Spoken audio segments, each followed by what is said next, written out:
সেই সরকারের 180 দিনের মূল্যায়নে কি কি হয়েছে কি কি হয়নি, একই সঙ্গে বিরোধী দলের মূল্যায়নটাও জানতে চাইব। 3 মিনিট।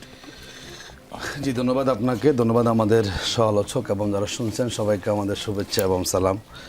দেখুন, সরকার তো নিজের পক্ষে অনেক চাপে যাচ্ছেন, ওনারা অনেক কিছু করে ফেলেছেন, আসলে জনগণ তো সেভাবে কিছু পায় নাই। মোটা দাগে যদি বলা যায়, ওনারা ফ্যামিলি কার্ড নিয়ে কিছু কাজ করেছেন, সেখানে অনেক অনিয়মের ব্যাপারে আমরা ইতিমধ্যে খবর পাচ্ছি নানা জায়গায়। দ্বিতীয়, ওনারা কিছু খাল খনন করেছেন, সেই খাল খনন ও দুর্নীতির অভিযোগ বিভিন্ন পত্রপত্রিকা আমরা সেখানে পেয়েছি। এই দুইটা হয়তো আমরা দৃশ্যমান বলতে পারবো তারা ভূমিকা রেখেছেন, তার বাহিরে সরকারের ব্যর্থতার পাল্লাই আসলে বেশি। ওনারা আমাদেরকে বলেন যে 6 মাস খুব কম সময়। দেখুন, আপনি কতটুকু ভালো করতে পারবেন শুরুটাই কিন্তু বোঝা যায়।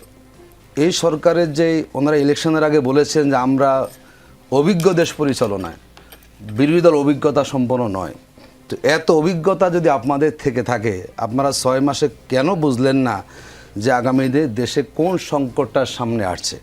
মানে ওনারা যত বেশি কথা বলেন, যত বেশি নিজেদের একটু বাহাদুরিটা প্রকাশ করতে ব্যস্ত, সেই আলোকে জনগণকে সুশাসন দেওয়া, জনগণের জীবনযাত্রার মানকে স্বাভাবিক রাখার যে একটা রাষ্ট্রীয় ব্যবস্থাপনা, সেই জায়গা কিন্তু সরকার বলা যায় পুরোটাই ব্যর্থ হয়েছেন।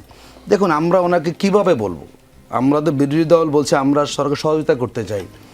এই 6 মাসে কিন্তু রাজপথে কোনো বড় আন্দোলন হয় নাই। বিরোধী দল সংস্কারের জন্য নিয়মতান্ত্রিক আন্দোলন করেছে, সভা করেছে, কিন্তু কোনো হরতাল হয় নাই, অবরোধ হয় নাই। তার মানে আপনি আমাদের উপরে দায় চাপাবেন বিরোধীদের উপরে যে আপনারা আমাদের অসহযোগিতা করে, তাও কিন্তু হয়নি। পরে আমরা দেখি যত ইস্যুগুলো সামনে এসেছে, জ্বালানি থেকে শুরু করে সব জায়গাতেই সরকারকে বিরোধী দল সহযোগিতা করেছে। তবে আমরা এখনও বলেছি যে পার্লামেন্টে আপনি আলোচনা তুলুন, বিশেষ অধিবেশন ডাকুন, আমরা প্রস্তাব দেব। তো নানা জায়গাতে আসলে আমরা সরকারকে সহযোগিতার উদ্যোগ নিয়েছি, কিন্তু সরকার তার যে একটা আমিত্ব মনোভাব, আমি সব কিছু পারি, এটা একটা বড় শখের কাজ। দ্বিতীয় হচ্ছে, দেখুন, এই সরকারের সবচেয়ে বড় ব্যর্থতা হচ্ছে তারা প্রথম দিন থেকে তারা জনগণের সেন্টিমেন্টের বাহিরে তাদের রাস্তা যাওয়া শুরু করেছেন।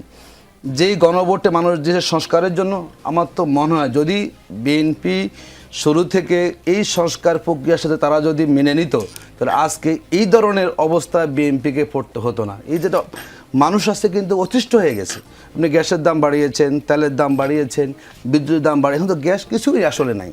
তো একটা সরকারের ক্ষমতা আপনি আমরা আপনার কাছ থেকে জবাবদিহি নিব, আপনি কেন আমাকে গ্যাস দিতে পারছেন না, কেন আপনি আমার দ্রব্যমূল্য নিয়ন্ত্রণ করতে পারছেন না, কেন আপনি আমাকে গ্যাসের দাম বৃদ্ধি করেছেন।